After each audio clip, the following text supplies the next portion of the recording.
అందరికీ మరొకసారి వందనాలండి. కట్టెతో కైలాసమా, కట్టెతో నరకమా? ఈరోజు మనం నేర్చుకునే పాఠం. కట్టె అంటే ఏంటి, కైలాసం అంటే ఏంటి, కట్టెతో నరకం ఏంటి? భూమి మీద వారు తెలియదు. మానవ బ్రతుకుల గురించి తెలియజేసిన ఒకే ఒక గ్రంథం బైబిల్. బైబిల్ తప్ప మనిషి పుట్టుక కానీ చావు గురించి కానీ ఈ గ్రంథంలో రాయలేదు. ఈ పాఠం రాయడానికి కారణం ఎన్వి బ్రహ్మం. ఇతను బైబిల్లో 100 తప్పులు ఉన్నాయి అని బైబిల్ని గురించి తప్పు మాట్లాడుతున్నాడు. ఆ ప్రశ్నల్లో ఒకటే, యేసు ఒక్కడే కట్టె బొందితో, అంటే కట్టెతో కైలాసం వెళ్ళారా, కట్టెతో పరలోకం వెళ్ళారా? కట్టె అనగా శరీరం, కైలాసం అనగా పరలోకం. శరీరంతో నరకమా, శరీరంతో పరలోకమా? చావు తర్వాత జరిగే దాని గురించి బైబిల్ మాత్రమే చెప్పగలదు. బైబిల్ చదువుతున్న క్రైస్తవులకు మాత్రమే చావు తర్వాత జరిగే తెలుసుకోగలుగుతారు. చనిపోయిన వారందరూ పరలోకం వెళుతున్నారు అని భ్రమపడుతున్నారు. చనిపోయిన వారందరూ నిజంగా పరలోకం వెళ్తున్నారా, లేదా పరలోకం నుండి వచ్చిన వారే పరలోకం వెళ్ళారా? ఈ మానవ శరీరంతో ఎవరైనా పరలోకం వెళ్ళగలరా? ఈ శరీరంతో చనిపోయిన తర్వాత పరలోకం ఎవరైనా వెళ్ళగలరా అని మనం ఆలోచన చేయాలి. ఉదాహరణకు దినాకర్ చాలాసార్లు నేను పరలోకం వెళ్ళొచ్చాను అని అంటున్నాడు. అలా అనడానికి అలా రుజువులు ఉన్నాయా? దేవుడు ఏం చెప్పాడు అని మనం బైబిల్ని అడిగితే, యోహాను సువార్త 3వ అధ్యాయము 13వ వచనం, మరియు పరలోకం నుండి దిగి వచ్చిన వాడే అనగా పరలోకమునందు మనిషి కుమారుడే తప్ప పరలోకమునికి ఎక్కిపోయిన వాడు ఎవడునూ లేడు. చూడండి ప్రియమైన దేవుని పిల్లలారా, పరలోకం నుండి దిగి వచ్చిన వాడే అనగా పరలోకం నుండి దిగి వచ్చిన వాడు ఎవడండి? దిగి వచ్చిన వాడు అంటే పరలోకం నుండి దిగి వచ్చింది యేసుక్రీస్తు వారు. యేసుక్రీస్తు వారు తప్ప పరలోకంలోకి ఎక్కిపోయిన వారు ఎవరునూ లేరు. ఆదాము మొదలుకొని ఎవరునూ పరలోకం వెళ్ళలేదు. ఒక యేసుక్రీస్తు వారే వెళ్ళినట్టుగా మనం చూడగలుగుతాము. మిగతా వారి శరీరంతో పరలోకంలోకి వెళ్ళడం లేదు. ఎందుకు? శరీరంతో ఎందుకు పరలోకం వెళ్ళటం లేదు? అసలు శరీరంతో పరలోకం వెళ్ళినట్టుగా అంటున్నారు. ఎందుకు అంటున్నారు? బైబిల్ను చూడగలిగితే పరలోకం ఎందుకు వెళ్ళడం లేదు అని మనం బైబిల్ను చూడగలిగితే, ప్రసంగి గ్రంథము 7వ అధ్యాయము 24వ వచనము, సత్యమైనది దూరముగాను బహు లోతుగాను ఉన్నది, దాన్ని పరిశీలన చేయగలవాడెవడు? సత్యమైనది ఎలా ఉందండి? దూరముగాను బహు లోతుగాను ఉన్నది. వాక్యము దూరముగాను చాలా లోతుగాను ఉన్నదని రాయబడింది. అయితే వాక్యమైన బైబిల్ మన దగ్గర ఉంది. వాక్యం ఎలా ఉందండి? దూరముగాను బహు లోతుగాను ఉంది. ఆ వాక్యమైన బైబిల్, వాక్యాన్ని దేవుడు బైబిల్ గ్రంథమందు రాయడం జరిగింది. ఆ బైబిల్ మన చేతిలో ఉంది, మన దగ్గర ఉంది. కానీ వాక్యంలోని భావం మాత్రం చాలా లోతుగా, దూరంగాను లోతుగాను చాలా మందికి అర్థం కావడం లేదు. కట్టె అంటే కర్ర అనుకుంటున్నారు, అర్థం కావడం లేదండి. దేవుడు శరీరాన్ని ఎన్నో రూపాలుగా పోల్చాడు. కట్టెతో పోల్చాడు, అలాగే గుడారంతో కూడా పోల్చడం జరిగింది. అర్థం కాక వారి నోటికి వచ్చిన మాటలు వారు మాట్లాడుచున్నారు. మరొక మాటను మనం చూడగలిగితే, విలాప వాక్యములు 4వ అధ్యాయము 8వ వచనం, అట్టి వారి ఆకారము బొగ్గు కంటే నలుపాయను, వారి వీధులలో చూచువారు వారిని గుర్తుపట్ట జాలరు. వారి చర్మము వారి ఎముకలకు అంటుకొని ఉన్నది, అది ఎండిన కర్ర వంటి దాయను. ఎలా ఉందండి మానవ శరీరము? ఎలా ఉందని దేవుడు చెబుతున్నారు? అట్టి వారి ఆకారము బొగ్గు కంటే నలుపాయను. ఎట్టి వారి ఆకారం అండి? దేవుని మాటలు విని విడిచిపెట్టిన వారు, విననల్లని వారు, వినకోకుండా ఉండేవారి ఆకారము నలుపు కంటే బొగ్గాయను. వారి వీధులలో చూచువారు వారిని గుర్తుపట్టజాలరు. వారి శరీరము వారి ఎముకలకు అంటుకొని ఉన్నది, అది ఎండిన కర్ర వంటిదాయను. దీనిని బట్టి ఈ శరీరాన్ని కర్ర లేక కట్టె అని పిలుస్తున్నారు. ఈ శరీరానికి ఎన్నో పర్యాయ పదాలు ఉన్నాయి. శరీరం, దేహం, తనువు, కాయం, ఒళ్ళు, కట్టె అని పిలుస్తుంటారు. ఇక పరలోకాన్ని కూడా అనేక సందర్భాలలో ప్రజలు అనేక పేర్లతో ప్రస్తావిస్తూ ఉండటం వింటున్నాము. అని అవి పరలోకం, స్వర్గం, కైలాసం, పరము, మోక్షం. మనిషిగా పుట్టే ప్రతి ఒక్కరూ భూమి మీద బ్రతకడానికి శరీరం కావాలి. ప్రతి ఒక్కరికండి. పరలోకాన్ని నానా విధాలుగా పిలిచారు. అలాగే మనిషి దేహాన్ని కూడా దేవుడు ఇలాగా చెప్పాడు, ఇలాగా కూడా పిలుస్తున్నారు. అలాగే మనిషి భూమి మీద బ్రతకాలంటే మానవ శరీరం కావాలి. మనిషిగా పుట్టే ప్రతి ఒక్కరు భూమి మీద బ్రతకడానికి శరీరం కావాలి. కానీ మరణించిన తర్వాత మనుషులందరూ ఒక చోటికే వెళ్ళరు. వారి వారి క్రియలను బట్టి చనిపోయిన ప్రతి ఒక్కరూ ఒక చోటికే వెళ్ళరు. చాలా మంది అనుకుంటున్నారు గాలిలో కలిసిపోయింది అని. గాలి కాదు ప్రియమైన దేవుని పిల్లలారా. దేవుడు తన ఆత్మను ఈ మానవ శరీరంలో ఉంచాడు. తన భాగాన్ని, తనలోని ఆత్మను ఈ మానవ శరీరంలో ఉంచితే వారికి నచ్చినట్టుగా వారు బ్రతుకుతూ ఈ లోకాన్ని విడిచి వెళ్ళిపోతున్నారు.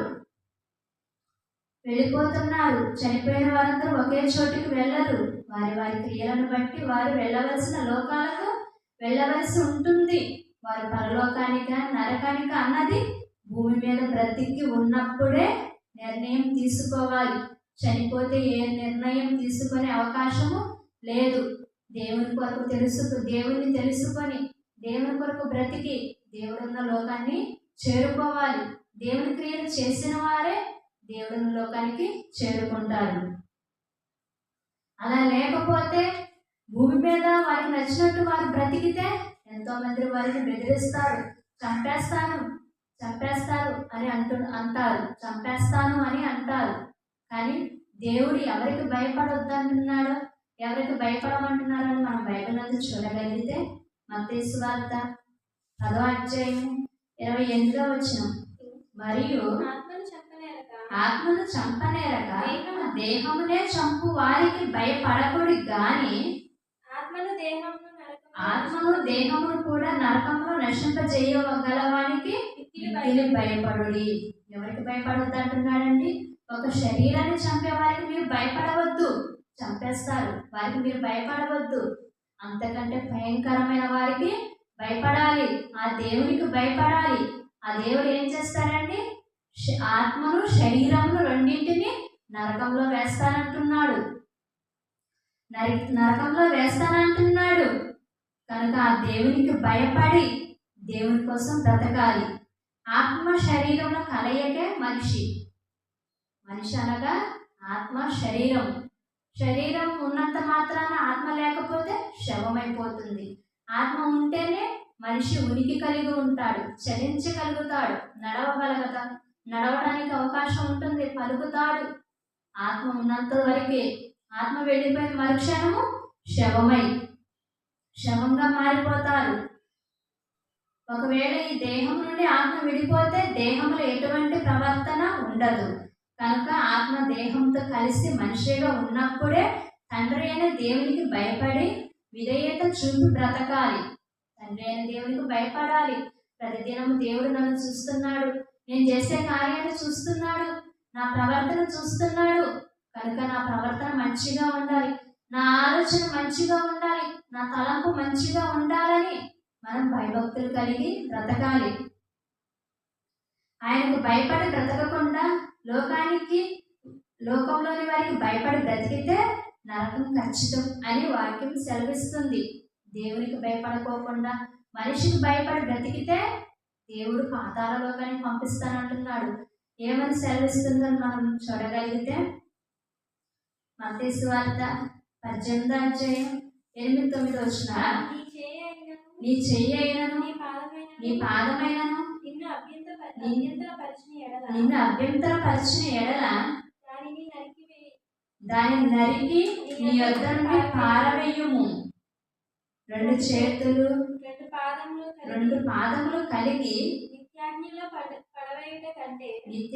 పడవేయుట కంటే కుంటివాడిగాను అంగహీనుడుగాను జీవంలో ప్రవేశించడం నీకు లేదు. నీ చెయ్యి నిన్ను అభ్యంతరం పరిస్తే నరికివేయము, నీ కాలు నిన్ను అభ్యంతరం పరిస్తే నరికివేయము. దేనికి అభ్యంతరపరుస్తుందంటే దేవుని కార్యాలు చెయ్యొద్దు. కాలు చెయ్యరాని చోటుకు నడుస్తుంది, కాలును ఆపుము.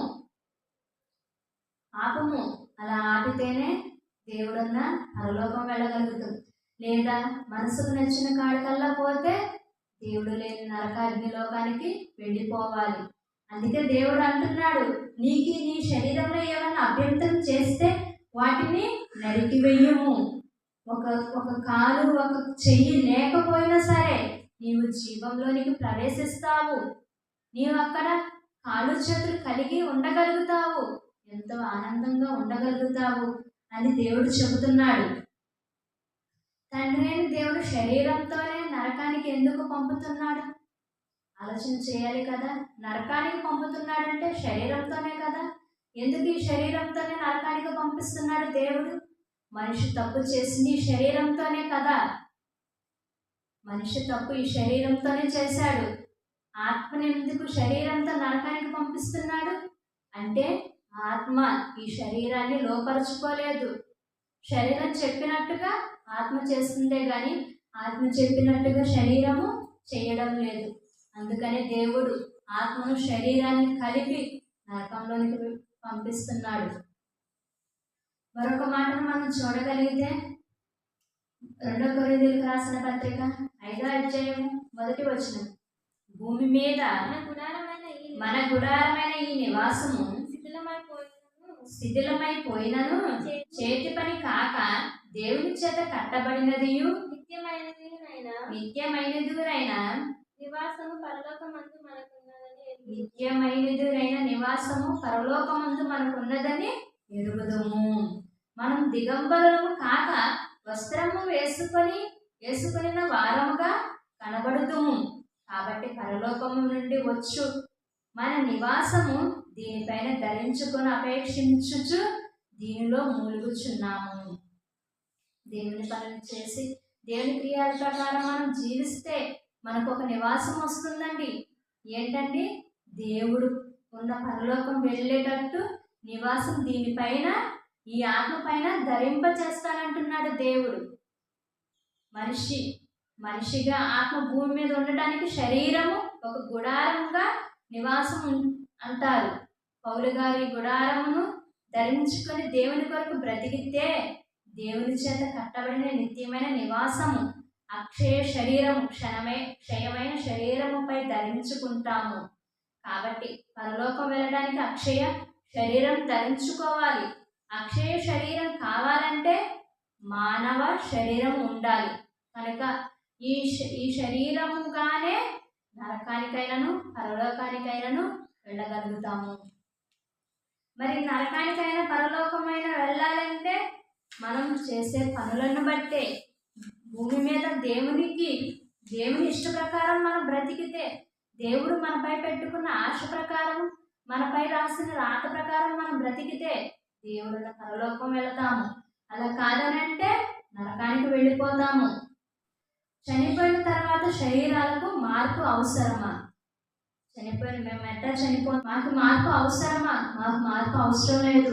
ఉన్నంతకాలం ఉంటాము, ఆనందంగా సంతోషంగా ఈ భూమిపై ఉంటాము. చనిపోయిన తర్వాత ఎవరు ఎక్కడికి వెళ్తారో తెలియదు అని అంటారు. కానీ ప్రియమైన దేవుని పిల్లలారా, చనిపోయిన తర్వాత ఒక లోకానికి వెళతాము. ఆ లోకము నిత్యాగ్ని లోకానికి మనం వెళతాము. నిత్యము అంటే అది యుగాలు ఉండేది, క్షణంలో ఉండి క్షణంలో ఆరిపోయేది కాదు. కనుక ప్రతి ఒక్కరూ ఈ బ్రతుకు ఎలా వచ్చిందో తెలుసుకోవాలి. చనిపోయిన తర్వాత ఏం జరుగుతుందో తెలుసుకోవాలి. అందరూ అలా తెలుసుకోవాలని కోరుకుంటున్నాను ప్రియమైన దేవుని పిల్లలారా. మరొక మాటను మనం చూడగలిగితే 2 కొరింథీయులకు రాసిన పత్రిక 5వ అధ్యాయము 10వ వచనం. ఎందుకనగా తాను జరిగించిన క్రియల చొప్పున అవి మంచివైనను సరే చెడ్డవైనను సరే దేహంతో జరిగించిన వాటి ఫలమును ప్రతివాడును పొందినట్లు మనమందరము క్రీస్తు న్యాయపీఠం ఎదుట ప్రత్యక్షము కావలెను. ప్రతి ఒక్కరూ క్రీస్తు న్యాయపీఠం ఎదుట ప్రత్యక్షం కావాలి. మనిషి బ్రతికున్నప్పుడు భూమి మీద దేహంతో చేసిన ప్రతి పనిని బట్టి ఫలము పొందవలసి ఉంది. కనుక చెడు చేసిన వారి దేహం పైన అక్షయ శరీరం ధరించుకొని నరకానికి వెళ్ళాలి. దేహంతో దేవుని పని చేస్తే అక్షయ శరీరం ధరించుకొని పరలోకానికి వెళతాము. శరీరంతో పని చేసేది భూమి పైన ప్రతిఫలం అనుభవించవలసింది చనిపోయిన తర్వాత.